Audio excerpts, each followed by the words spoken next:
Dexter, Conquest, A Little Slice of Life 2 and Blood and Chaos marked the end of the finale. The franchise's future has been established by Showtime's Dexter, Resurrection, and everything appears to be doing quite well. The program concluded its first season tonight, and it was clear where all the paths were heading. We had to bid farewell to some of our old acquaintances, but we also had the opportunity to say, "Oops, you did it again," at a reunion that was sanctioned by Philadelphia itself. However, we can discuss it in a moment. Fans of the show bid farewell to Leon Prater's murder of Ángel Batista, David Zayas, one of the last surviving original series characters, in last week's episode, touched by an Ángel. Even though Leon, the rich serial murderer with a predilection for killing people, had never killed anyone, it's hard to believe that he killed Batista with several bullets. Instead of a dignified funeral, the retired Miami Metro detective lay dead in Prater's vault, where Dexter, played by Michael C. Hall, who was present when Batista was killed, was also imprisoned. Prater and Charley, Thurman, his bodyguard, want to suffocate, dehydrate, and starve Dexter over the course of 3 days.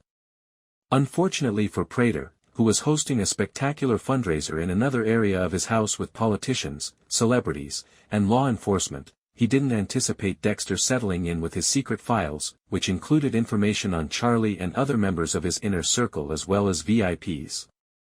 Additionally, Prater didn't assume Harrison, Jack Alcott, would support his father. During a brief encounter, Charlie informs Harrison that Dexter is still essentially unknown to him. Many seem to have underestimated their relationship and its growth after they were reunited in Dexter, New Blood. It's important to remember that Harrison had his own murder early on in Resurrection, but he has made the conscious decision to think things through before killing someone else. Throughout the original series, Dexter consistently declared that he would never collaborate with another person. Nevertheless, working with Harrison has now become second nature, demonstrating that Dexter simply hadn't discovered a living somebody with whom he could be himself. Dexter gets a sort of reunion with his brother, Brian Moser, also known as the Ice Truck Killer, Christian Camargo, who is a serial killer, at a crucial point in tonight's episode. Like Harry, James Remar, he is obviously simply another creation of Dexter's imagination, but Brian is the dark devil on one shoulder and Harry is the small good devil on the other.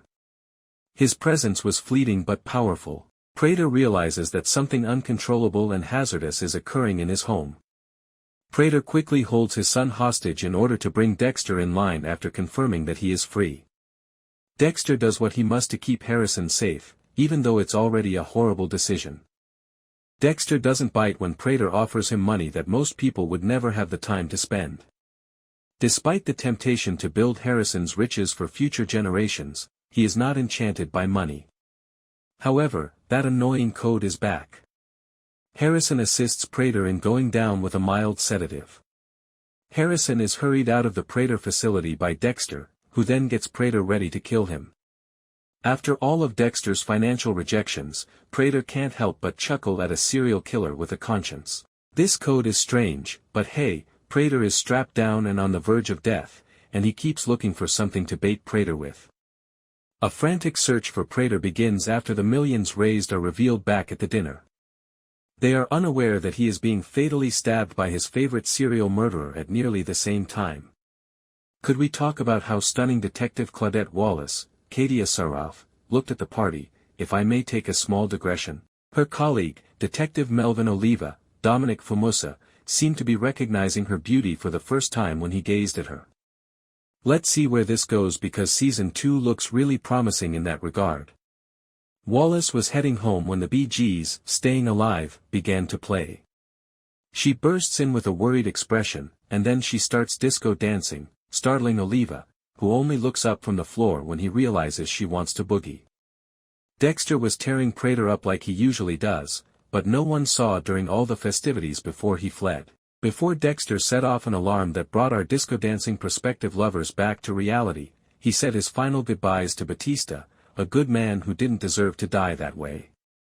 After entering Prater's vault, they discover that he wasn't who most people thought he was, as shown by Batista's lifeless body and the fingerprints of his murderer on the firearm.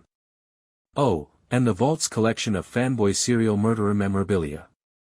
Prater is left to bear the responsibility for everything as Dexter is allowed to drive out into the sunset while everyone attempts to make sense of what happened. Dexter has acquired one of Prater's opulent ships and is currently cruising the upper New York Bay in it. Lady Liberty is present to welcome him.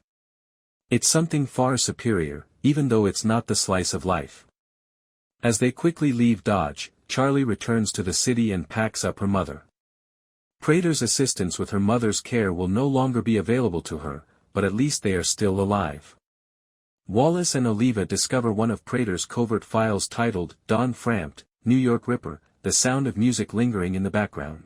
To be clear, the detective's discovery of the folder does not prove that Blessing, Ter Gumam Bahom Wine, who has long been suspected of being the New York Ripper, is the real Don Frampt. We will have to wait till the following season to get clarification on that.